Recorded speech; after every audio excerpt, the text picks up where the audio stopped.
अब यहाँ से आगे मोना जी का एक सवाल है, मोना बत्रा पूछ रही हैं, एक पाठशाला वाला सवाल है, हालांकि है शेयर का जिक्र करके। टाटा पावर 430 में ली हैं और इसने अच्छा टॉप दिखाया, फिर वीकली कैंडल विथ वॉल्यूम खराबी के बिना अच्छे से नीचे उतर आया, तो फिर इस एनालिसिस मतलब कंफ्यूजन है। जरा इस चार्ट को देखिए कि भाई इन्होंने क्या देखा होगा वीकली कैंडल में और क्यों इन्हें ये परेशानी हुई है चीज़ों को समझने के लिए, या इसे दूसरे तरीके से देखें कि अगर ये किसी शेयर में चार्ट्स को देख करके ट्रेडिंग करना चाहें तो इन्हें सबसे पहले बेसिक कहाँ से शुरुआत करनी चाहिए, सबसे बेसिक चीज़ें कौन सी हैं जो आमतौर पे आपको एक ठीक ठाक इंडिकेशन दे देती हैं, आमतौर पे फेल नहीं होती हैं। नहीं, लेकिन मोना जी इसने कभी ऐसा टॉप का कोई सिचुएशन अभी तक बनाया ही नहीं है। ये वीकली कैंडल का जिक्र कर रही हैं, तो शायद वीकली कैंडल पे आप वीकली चार्ट पे देखें क्या दिख रहा है। नहीं, उस पे अभी नहीं जाएंगे, पहले इस थ्योरी को समझने की कोशिश करते हैं। किसी चीज़ का टॉप बनने के लिए कुछ पैरामीटर्स आइडेंटिफाई करने पड़ते हैं, चाहे वो वीकली हो या डेली हो, मंथली हो। ओके, क्या पैरामीटर्स हो सकते हैं? या तो किसी पैटर्न का ब्रेकडाउन हो, या किसी डीएमए का ब्रेकडाउन हो विथ डिसेंट मार्जिन, या कोई और जो आप पैरामीटर ट्रैक ट्रैक करते हैं उस पे हो। आप मुझे बताएं कि इसमें कौन सा पैरामीटर ब्रेक हो गया इतना बड़ा? 50 डीएमए के आसपास तो ट्रेड कर रहा है बेचारा, 200 डीएमए अभी भी 417 पे है, और सदियों से इसने 200 डीएमए तोड़ा ही नहीं है। ब्रेकडाउन का तो कोई सिचुएशन नहीं है। मैं आपको जो भी मैं समझता हूँ वो अवेयरनेस आपको दे रहा हूँ, कोई क्रिटिसाइज किसी का मैं पोजीशन का नहीं कर रहा।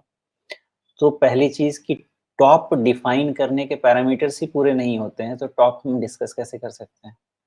अब आ जाते हैं आपके वीकली कैंडल पे। वीकली कैंडल में भी क्या बुराई है? वीकली कैंडल में आपके सारे पैरामीटर्स अभी भी पॉजिटिव हैं। वीकली कैंडल ये कहता है कि थोड़ा-सा करेक्टिव मोड हुआ था ट्रिगर, जो कि आज के लो के आसपास सपोर्ट बनता है। मतलब आज क्या है लो? जो भी ये 430 का लो है, इसके आसपास ही सपोर्ट बनता है। ओके? मान लेते हैं कि ये हब तक 430 संभाल लिया, बहुत सुंदर। नहीं संभाल पाया तो भी ये रनिंग करेक्शन है, और कहीं भी ये 400 से लेके 390 के आसपास में इसमें सपोर्ट इमर्ज हो जाना चाहिए। फिलहाल उसके नीचे नहीं जाना चाहिए, जहां तक मुझे लगता है। थियरी, आपकी वीकली थियरी भी यही कहती है। और आपका 4 जून का लो क्या है? 4 जून का लो है 370। ये डिसाइसिव आपका 390 वाला ही होगा। मुझे नहीं लगता कि 370 की ज़्यादा ज़रूरत पड़नी चाहिए। 390 के नीचे अगर क्लोज़ होना शुरू हो गया, मेरे परिभाषा में टॉप बन गया।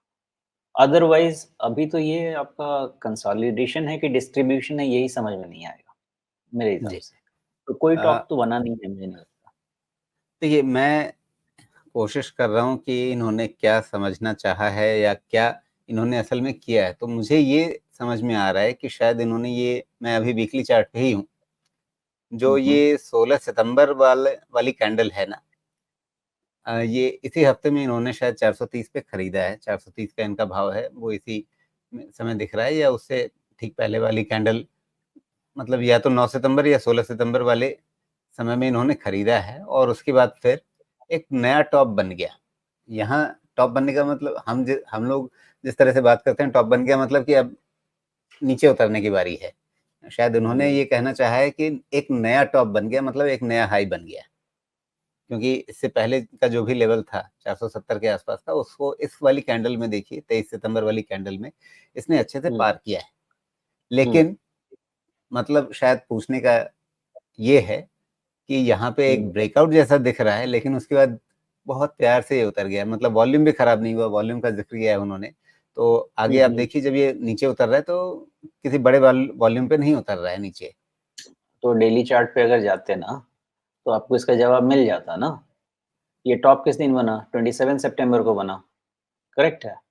और उसके पीछे आप जाइए, ये लगातार 9 सितंबर से चले जा रहा है, 27 सितंबर को जा रहा है, तो ये ब्रेकआउट कैसे मान सकते हैं आप? ये तो फॉल्स ब्रेकआउट हो सकता है ना, जब तक थ्रोबैक नहीं हो, तब तक इसमें तो एडवेंचर करना ही नहीं चाहिए ना।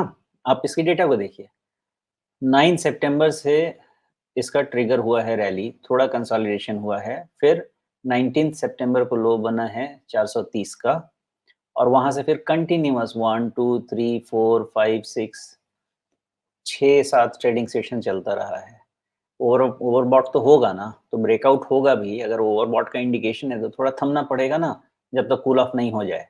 तो जो ब्रेकआउट था, ये ब्रेकआउट नहीं, इसको फेक आउट बोलते हैं।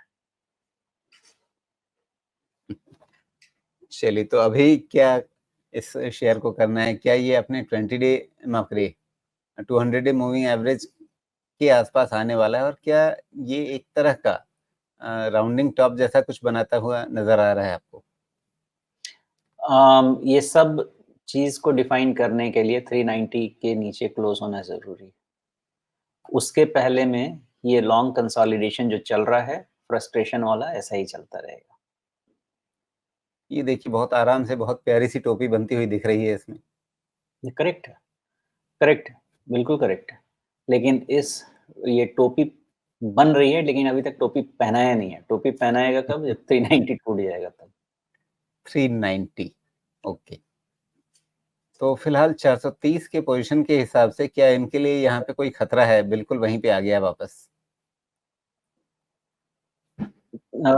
खतरा ऐसा है राजीव जी कि करेक्टिव मोड में है ना, तो 400 तक जाने के चांसेस तो हैं। लेकिन जी, बेंचमार्क 390 का ही मैं रख सकता हूँ, मतलब मुझे जो किताब समझती है। जी। चलिए, तो आपकी ट्रेडिंग स्ट्रैटेजी मोना जी क्या रहेगी? वो आप इन लेवल्स को ध्यान में रख कर के आप सावधानी से बनाइए और अच्छा है आप चार्ट समझ के कुछ करने की कोशिश कर रहे हैं, लेकिन थोड़ा-सा उसके लिए आपको बेसिक्स की स्टडी करनी चाहिए। थोड़ी किताबें पढ़नी चाहिए और उसमें अगर कोई चीज़ ना समझ में आए तो फिर सोमेश जी हैं ही आपको वापस समझाने के लिए। आप फिर अपना सवाल रखिए। सवाल पूछना अच्छा रहता है हमेशा, लेकिन उसके साथ में एक अपनी पढ़ाई-लिखाई, अपनी स्टडी वो साथ में ज़रूर आपको करनी चाहिए। अ, अभी जो भी आपने सवाल पूछा उससे लग रहा है कि आपने जो भी पढ़ा है वो थोड़ा-सा आधा-अधूरा कच्चा है।